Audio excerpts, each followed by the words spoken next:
Plan B থেকে যারা ওইটা দিতে পারেন না তাদের জন্য এই ভিডিওটি। সো দেরি না করে ক্লিক করেন প্ল্যান বিতে। তো প্ল্যান বিতে ক্লিক করার পরে দেখবেন এখানে মেনু লেখা আছে, তো মেনুতে ক্লিক করবেন।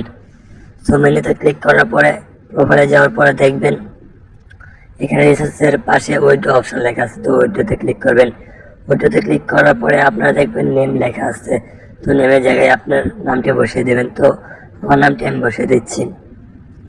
তো নিচে দেখবেন ব্যাংক নেম, তো ব্যাংক নেমে কিসের মাধ্যমে টাকা নেবেন সেটা সিলেক্ট করবেন। আমি বিকাশে টাকা নেব, বিকাশ সিলেক্ট করে দিলাম। সো নিচে দেখবেন ব্যাংক কার্ড নাম্বার, তো ব্যাংক কার্ড নাম্বার এখানে আপনার যেই নাম্বারের মাধ্যমে বিকাশ নাম্বার সিলেক্ট করলেন যে ওই নাম্বারটা এখানে দিয়ে দেবেন, যে নাম্বারে আপনি টাকাটা নেবেন, তো এই নাম্বারটি দিয়ে দেবেন। তো আমি আমার নাম্বারটা দিয়ে দিচ্ছি। সো এখানে কখনো ভুল করবেন না, নাম্বার দিতে সঠিক নাম্বার দেবেন। সো আমার নাম্বারটি দিয়ে দিচ্ছি।